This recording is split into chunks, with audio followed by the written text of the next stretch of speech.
Hey guys, what's up? I have a Norinco NP22 here for you, so let's just get to unboxing it. So the case is sort of like a plano case. It's not very good quality, from Norinco. So don't expect anything special. And it comes with 4 different models of the NP variant, I think. You got like 34, 22, 56, and 58, I believe, something like that. And it'll have a little sticker there. It'll say what the gun is. So, just to let you know, I have opened this and cleared it and all, taken all the garbage and plastic off and everything. So it does come in plastic and stuff like this, but just for the video's sake, I took it all off to make everything easier. So what you're going to be greeted with is a owner's manual. Sorry, I have a flashlight, so that might not be the best decision. Let's turn that off. There we go, somewhat better. And yeah, here it is, and it's not really too special, just like how to handle it, take it down, the general firearms instructions. Pretty easy to follow. The pictures are alright, you can follow them. And yeah, I'm going to turn the flashlight back on so we can see the firearm, because the lighting in here is not that great. That's why I put down this white, and I'm wearing a white shirt, so black gun, you can see some contrast here. But, so let's get going to the gun. First off, the magazine. So you're going to get 2, one's going to be in the gun, and one's going to be outside right here. Now these magazines are not good quality, and I found out when I was shooting that these base plates like to come off. I can physically pull that. I just pulled it without pressing anything. It just comes off. Now that'd be nice if they fixed that, but all I had to do was just beat it on a table and it went back in. But for a cheap gun, that's not bad. I paid $3.50 for it, Canadian, so with all taxes, shipping included, and all that bullshit. So I think I got a pretty good deal. So here's the gun here, Norinco NP22. Now if you've seen a Sig Sauer P226, this is the clone of that. So looks exactly the same. But these, the Sig mags do not work in this thing, so do not buy them for it. So before I talk about it, I will show you the gun, just so you can see what you're working with here. You got oh, this is the wrong side, but on this side it says, you can barely see it there, maybe just in the flashlight, but NP22 Norinco, and has the logo right there. Not exactly sure if you can see that right, maybe there. Yeah, I have shot about a couple hundred rounds to this, and once I hit the 500 or 1,000, I will do a review on it, because I haven't seen any 1,000 round reviews yet. So yeah, and it functions exactly like a P226 would, but obviously you're not going to get the quality as you would with a Sig. So yeah, I'm pretty sure, yeah, so the slide is steel, and the receiver and such, I'm pretty sure, is aluminum or something like that. Don't quote me on that, I'm sure it's out there. You can find out that information. One thing I will say about this, some cons. The magazine, obviously the base plate comes off, but that's not a big deal. In Canada, you can't use a gun for defense anyway, so it's not gonna matter. You just pop it right back on and it'll be okay. The DA trigger, absolutely horrendous. It's worse than the service weapon of the RCMP, and that has an 11-pound trigger pull. So this, I would say, has a 15 to probably 20-pound trigger pull on double action. It's absolutely horrendous, but nobody shoots this in double action. Maybe unless you want to get a strong finger. But yeah, so let's go over some things I see on the weapon currently. You're not going to get the quality you would with a Sig, so you're going to see tooling marks. Now, I see lines everywhere. That doesn't bother me. If you're someone like that that cares about that stuff, don't get this gun. You know, it's not... It's a reliable gun, but it's not meant to be super pretty. So don't expect huge... If you're always shooting CZs, SIGs, don't expect this to be even close to that. It's not. It looks like it, but, you know, quality's not there. The magazine does drop free. However, I love that, which is nice when you're doing tactical drills, but we'll take that out for now. And yeah, it's a cool little gun. So I guess I will show you the trigger pull now I have it cocked. So this is single action. You got some creep right here. Then you're gonna hit a considerable wall right there, and I'll show you the reset. Right there. Alright, now I'm gonna show you the DA. Now I can't do it that way because my finger's not strong enough. Let's see, come around the camera, we'll do it like this.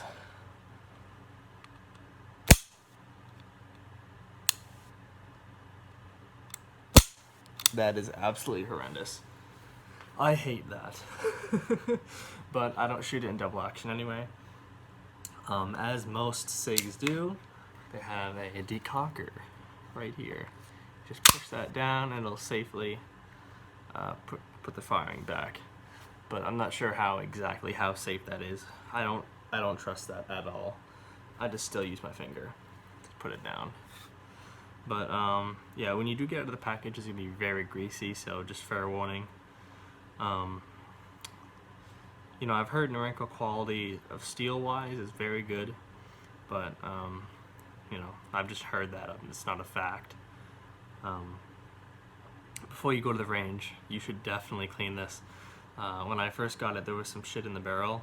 I don't know, it almost looked as if they shot 500 rounds through the thing before they shipped it out to me.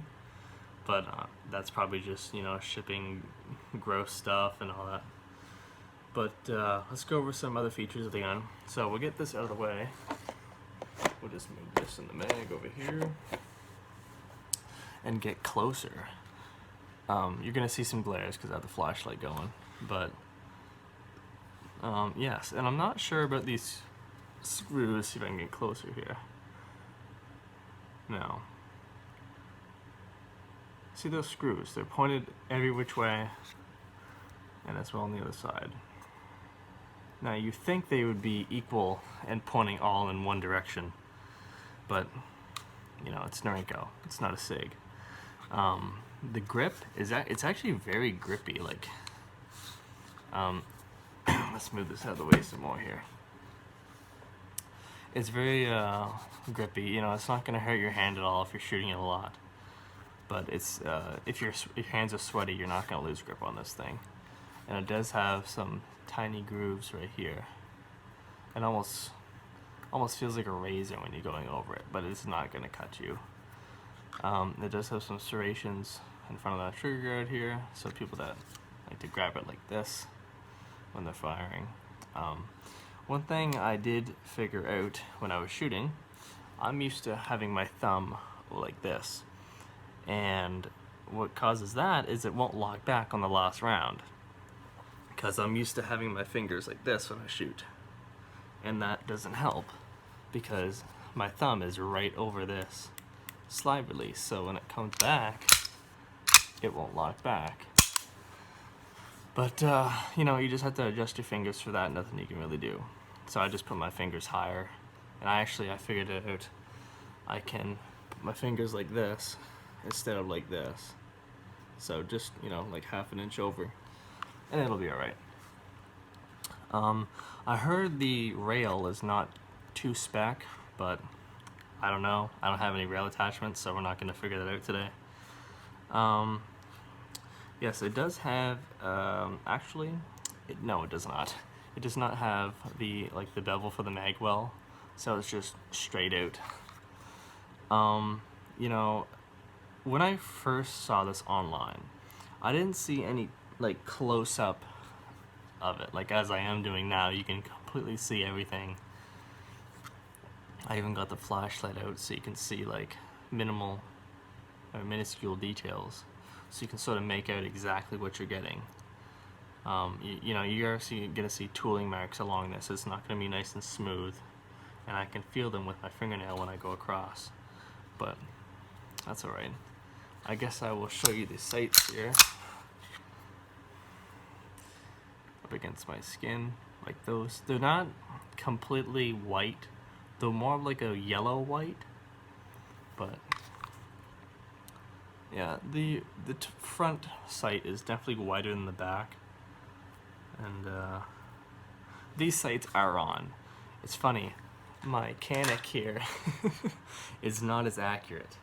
I find I'm more accurate with this than I am with the Canic. You know, I don't know why, but you know, I bought that gun for $672 and this one's like $350.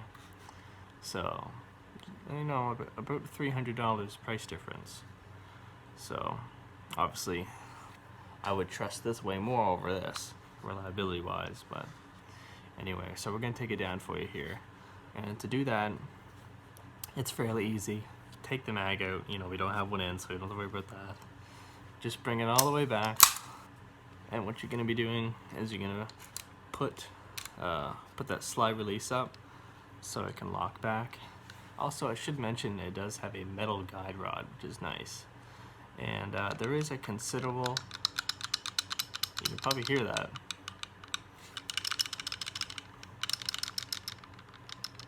Considerable barrel wiggle, but take it down, so we just press this little lever down here. We hold on to the slide because it's going to shoot across the room if you don't. Put the slide down and just slowly take it off. And so I've already oiled this. It's going to come pretty greasy and black, and you want to clean all that stuff off before you go to the range.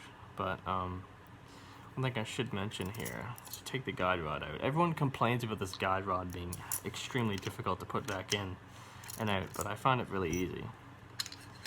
And we will wiggle this barrel out here. The bill's alright. You're going to see some not wear marks. Well, I guess wear marks if you shoot a lot. But tooling marks, you're going to see, you know, like lines, very faint straight lines all across the thing.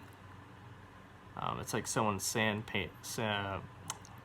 you know, I can't speak, sandpapered it, and it didn't go with a high enough one to polish it out, but it doesn't matter. The barrel is nice and smooth, though, that's for sure. And this is the end of the barrel, as you can see. Actually, I'll put it up against my white shirt. You can probably see inside the barrel. I have shot it not completely 100% cleaned it, so you might see some crap in there, but that's that. Now this feed ramp is alright. It's not too polished. It's definitely polished, but it's not, you know, a very good polish. I would just say this is a fair polish. But and there are some tooling marks inside of the slide there. You can see those lines going around. And for a cheap firearm, you know, you're gonna get that. That's all right. You just gotta fiddle with this thing here, and it'll go back in there.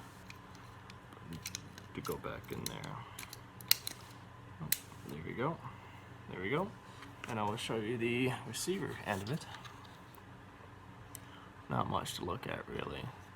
You're gonna find some stuff way hidden in there, in here that's you have to clean out because it's all greasy when you get it. But that's perfectly fine. And once I do the, once I get at least, I would say 500 rounds to the thing, I'm going to do an actual review. This is just an overview and unboxing like the CZ was in the Canic. Let's see here. So hammer back if you want. And for this, all you got to do is push it all the way back. Put that slide release up, lock it back, push the lever back up, and then, you know, let it go. Hit that decocker if you want.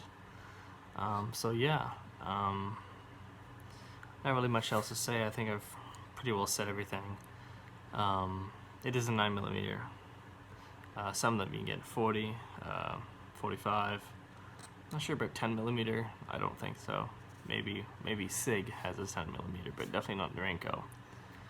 But yeah, boys and girls, thanks for watching, and I guess I will put a montage of close-up pictures on this so you can really see some details and things that you might not be able to see directly here. So yeah guys, thanks for watching.